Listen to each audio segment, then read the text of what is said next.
100% मी लय विश्वास टाकला होता. मी कोणत्याच नेत्याला समजत नाही, मुख्यमंत्र्याला नाही, कोणाला नाही, ना भाजप नाही, राष्ट्रवादी नाही, काँग्रेस नाही, शिवसेना नाही, कोणी असू द्या तुम्ही, भाजप असू नाही तर तिकडे काँग्रेस असू नाही तर बेसराम असू. हां, मी समाजापेक्षा मोठं कोणालाच म्हणत नाही. समाजच देव, समाजच माझं कुटुंब परिवार आहे. कोणाला मोजित नाही. धोका दिला ना माझ्या समाजाला मी सोडीसुद्धा नाही. मी एवढा विश्वास टाकला होता की ते अख्खा मराठा समाज उभा केला होता. 17-18 आमदार उभा केले मी आजी माझी ताकदीनं. एक जीवन उभा राहा.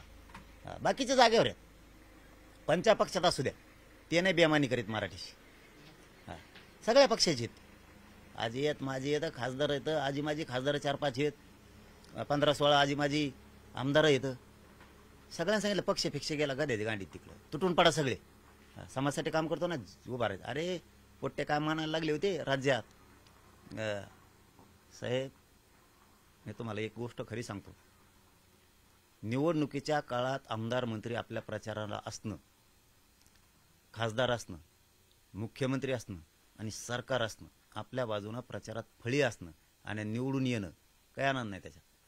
पण सगळ्या फळ्याविरोधात असणं आणि एकटा माणूस पडणं, धसांना एकटा पडला होता, एकटा असणं आणि ते निवडून येणं, अरे आयुष्यातला सगळ्यात मोठा आनंद असतो. आणि त्याबाबत धसांच्या बाबत घडलं होतं. समाधान साथ दिली का? साथ दिली म्हणजे पोरांनी शेवटच्या टप्प्यात 6 दिवसात निवडणूक हातात घेतली. 300-325 पोरं असे आहेत की धसाचं थोबाड सुद्धा बघितलेलं नाही केव्हा, आणि बघणार बी नव्हते. असे तुटून पडले होते. 73 गावं वाचाच फिरली त्यांनी आणि गोलालाच फेकून दाखवला. का? मुंड्यांच्या विरोधात लाट होती. याला लाट नाही कळाली. यांनी या धसांना लाथ मारायला पाहिजे होती आमदारकी पदावर, खासदारकी पदावर.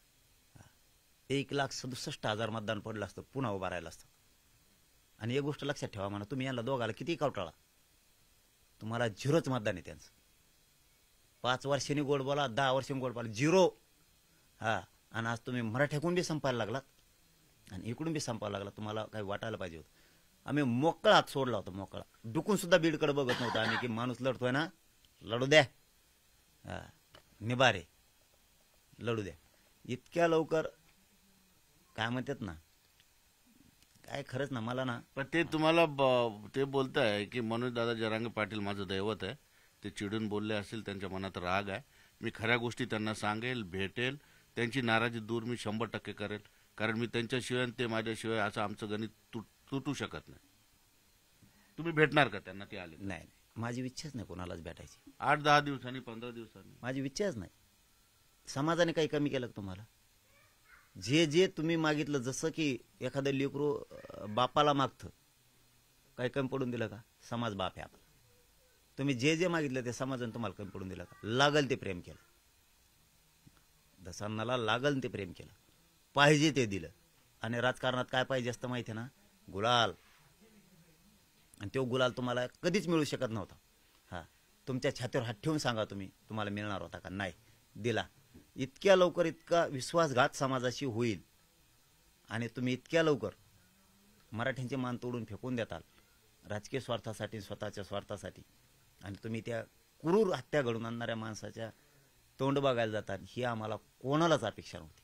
पण एक जाता जाता एक शेवटचा प्रश्न विचारतो, कदाचित तो तुम्हाला आवडणार नाही, पण तुम्ही त्यावर बोलणार मला माहित आहे की धसांचं ज्या पद्धतीने काम चालू होतं बीडमध्ये, त्यांना मराठ्यांचा नेता करायचा असं काहीतरी षड्यंत्र चाललेलं आहे, आणि तुमची प्रतिमा कमी करण्याचा प्रयत्न सुद्धा धसांना उंच करून असा प्रयत्न झाला, अशी चर्चा झाली राजकीय, ती तुमच्यापर्यंत सुद्धा पोहोचली होती.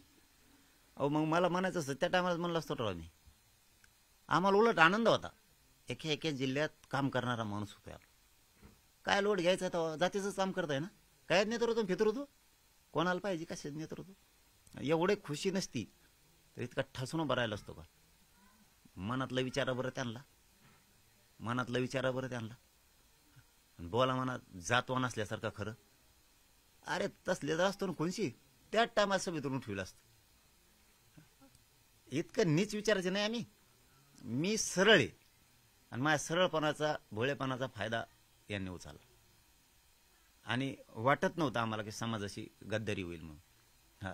त्यांचे आहेत समाजाचा, माझ्या जातीचा तिरस्कार करणारे मुख्यमंत्री फडणवीस, ते 100% आहेत. ते तिरस्कारच करणार आहेत, ते एका बदनाम करणार आहेत.